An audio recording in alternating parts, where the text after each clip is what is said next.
Years ago. And, I'd like to thank conceptual artist Harold Pennant, poet friend, for this marvelous gift. Let's have a hand for Harold Pennant, and we'll show you what he gave us. One more delightful design. Holy, step set the stage, man. This is great. It's what we, it's our harvest pumpkin, and so in the future we hope that this will hold up, and I'm sure everything, there we go. Way it should be. Anyway, thank you, Harold, for helping our efforts. We're going to start in approximately 1 minute. If you get settled, because our feature reader for tonight, coming up from Connecticut, Leo Connellan will be on. Actually, I wasn't aware it was a gift. I just thought it was alone. But he'll see me sometime. I think they want it. Last time I was here, it was very flattered. Yeah. Kind of like that. That's kind of cool. Yeah. The holidays tend to keep it down. Yeah, no, it's a long weekend. Anybody with any place to go want to. Yeah.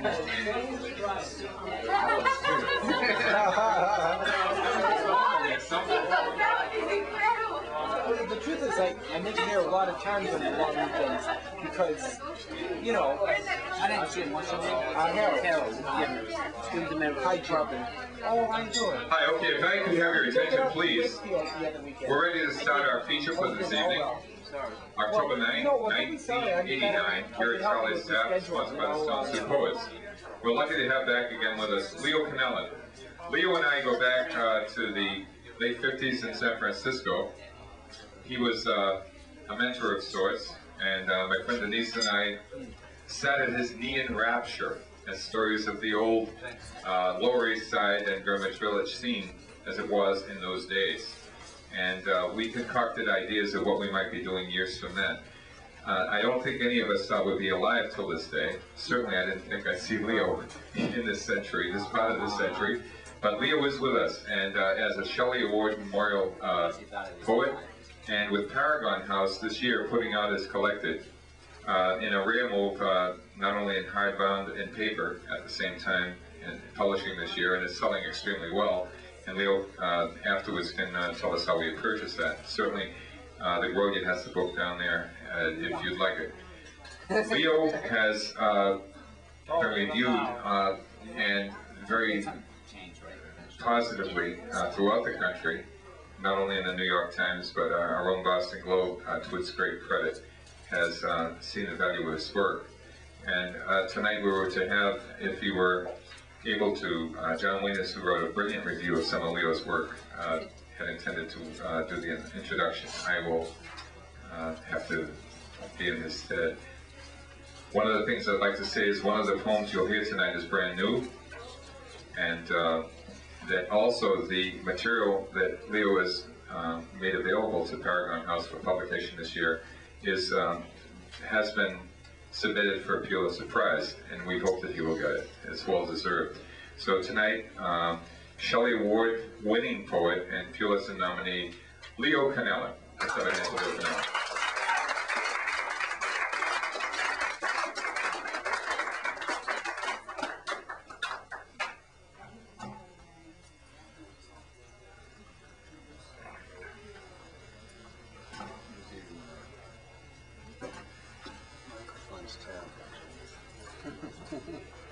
I thank you all for letting me come and read my work to you again.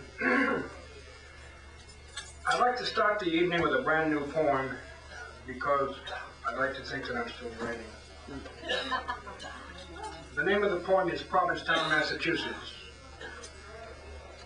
Something, suction, wind broke the bird's wings, or slamming a building. Now, huddled against the back porch of our motel, blending it seemed in our first casual notice, like part of a stock marvelous painting of raw death or life, of sand and wild brutality, almost bleeding in imagination's vision, this big old seagull just against our motel in Provincetown, where grass flushes dark blush of life faded by salt along sagging wire slats, no fence, not to divide property, but to control drifting sand.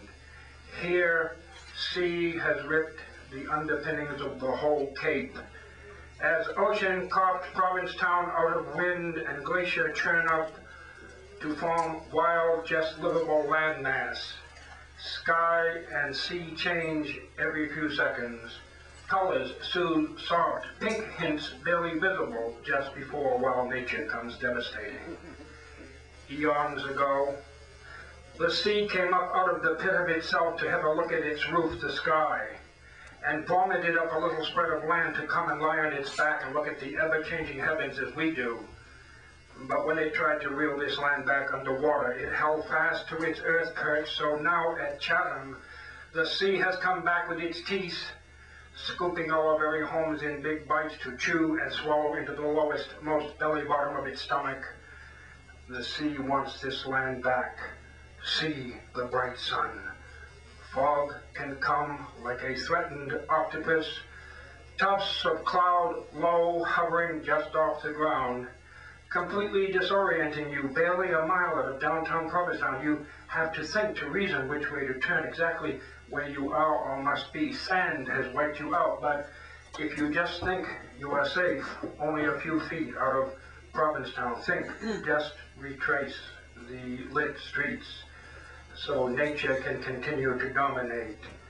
The sun falls into the sea in Provincetown like an invisible big hand dipping, rinsing a plate up the moon. Night's needle suddenly pricks sun's whole yellow ball across all wide sky so pink ocean is dark next to it. Red sunset caused by minute particles of dust off some erupting volcano in Yucatan. The thin commercial street in Provincetown, crowded summers with tourists come to get away from crowds to crowd each other, is empty now in this place where success is. The Cape has held fast another day against sea, trying to take back this which it created in a geological yesterday. Provincetown, where the defeated have run, come to hide, and the near dead, the exhausted try to bicycle walk, get themselves back, to have some say about where they die in blinding sunset like life splattered, your blood spread across the sky before you sink forever and are gone. Evil and murder were here, lights lit to lure ships home now for old or sick is called Cape End Manor. You are graveyard surrounded, fields of graves seen through all the windows as if beckoning you. Death sings to white hair where lifestyle has no code. Provincetown is open. Jazz in restaurants like 1950s Greenwich Village, always a horn in your ear. So now, blowing through nappies wakes your memories.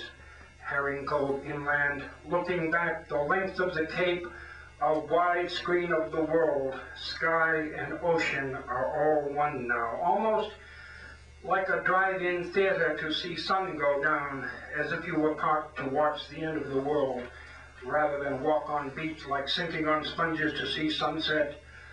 Suddenly the whole ocean is wild, lifting itself up over highway to slam your windshield in sea froth and leave salt sand caking your car windshield. Yet at low tide, the waterway out, flat beaches people are walking on, and you can hardly believe the sea climbs so high to hit you. It's so far back now. How could it ever?